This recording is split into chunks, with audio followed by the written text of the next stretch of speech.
What happens when everything possible to be tried and be done has already been done?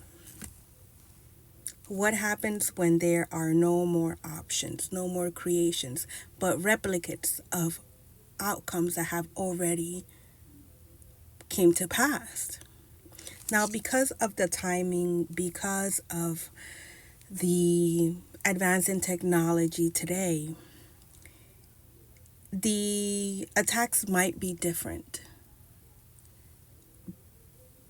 but the source, the intention is always the same. What happens when there are no new tricks to be played and we have already gone through it all? Now, it doesn't necessarily mean that us, like right now, ourselves, we've gone through it, but at a bigger picture, our ancestors have gone through it already, right? Which means that we carry that knowledge in our DNA, right? We were built differently because they pass on that knowledge, that strength to us so that today we can endure, right? And so this can be seen at a personal level when, as a human being, as a vessel, we have gone through all that we thought that could destroy us and would destroy us, but we're still here, right? We're still here with the pain, the aches, with the experiences, with the knowledge of it, and some of us with a heart as light as a feather, right? That's an accomplishment. And some of us with some healing that we still need to do, but we're here, right? We're here. So we celebrate that we're here, right? And so the same thing when it comes to the outside world, right? We're being ran by powers and principalities that run systems. These systems are the government, which basically means to control your mind, religious belief systems, right? And the kingdom of God is within us. We are a spark of God having a human experience, right? So that's just an illusion of outsourcing, right? The illusion of racism. Again, we are all a spark of God having a human experience. So, what is that, right? The educational systems that are meant to keep us in a trap, in a loop, right? Who are the educational system who is preparing us, programming, grooming us to be able to be energy harvested later on in the future when we are co creators with the universe. We are a spark of God having a human experience. And so every time in humanity, when humanity is about to go through a great awakening, when change is about to happen, whether that would be in the 1960s, in the 1940s, in the 1920s, we could all see it come to pass and repeat itself, right? But nothing is new under the sun. It's the same strategy. Now, what happens when they have done everything they could? They can only repeat what they've done. They could change it a little bit.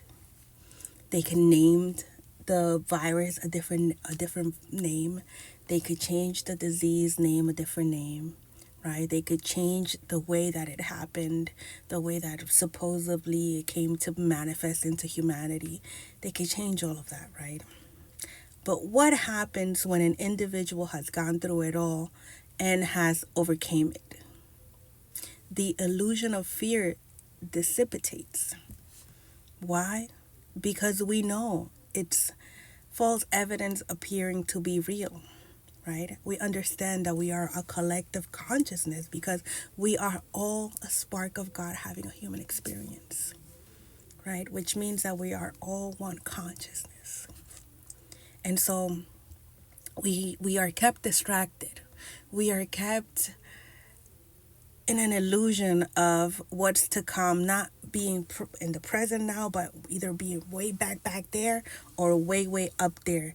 Too much into the future, too much into the past, not being present here at the moment. And if we are being here present at the moment, we are putting our attention into something outside of ourselves. when in the reality, what we need is to go within. And by going within, I really truly just mean minding our business. Like, it starts with minding our business. Like, what do I need to do for me? It's a selfish road, but it means just that, minding our business, putting the focus on us.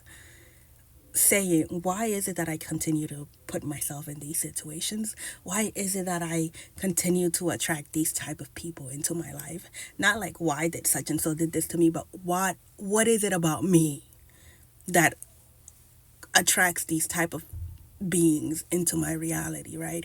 And when we start to do the work and we start to heal and we start to choose better for ourselves, we change the dynamics of all of the individuals around us, and our inner world reflects our outer world, and we come into harmony with oneself, right?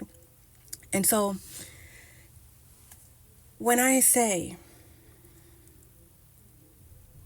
the devil has no new tricks, that's exactly what I mean. All of these viruses that are happening now, they're just an illusion to inflict fear, because the only way that the enemy has power is if we give it to it. And the way that we give it to it is through our emotions. And we don't need to be physically in contact with these powers at work to be able to do what it is that they do: siphon energy, harvest energy, manipulate people's free will. We don't have to be near them. We just have to vibrate at its frequency. So if all we need to do is vibrate at its frequency for them to be able to do these type of things, the same thing would apply when it comes to low vibrational entities that attach to ourselves. Low vibrational disorders, diseases, illnesses. All of these things are low vibrational. So in order for us to be affected by it, we must be vibrating at its frequency. And so this is the knowledge that we're not taught. We're not taught that we have a biomagnetic field and that we attract that which we are into our reality based on our state of being, our inner state of being, not what we pretend to be, but what we are. We are the cause and the effect of our burdens, of our suffering. The reason being that if we are in a state of being of sadness, of resentment, of unforgiveness, we are going to vibrate at a frequency where unclean spirits operate in. And these unclean spirits, the medical field has given them names. They can call it viruses, they can call it epidemics, right? However, it's a little bit more spiritual than that. We are magnets. We attract that what we are vibrating at, right? So if we're vibrating at a low frequency, we're going to attract in low vibrational energies. It doesn't matter what it is. And so if these powers at work are able to manipulate our free will, siphon our energy, harvest our energy, even through dark arts, send diseases towards individuals, then the same is true for any types of epidemics that are going on or illnesses that are going on. If we are vibrating at its frequency, we are susceptible to having it attached to ourselves, because we are making ourselves be a host for it based on our frequency. This is why a lot of illnesses and disorders are healed by us raising our frequency, because our vibration no longer matches the frequency of that which was attached to us before. We no longer resonate with it. We no longer vibrate at its frequency.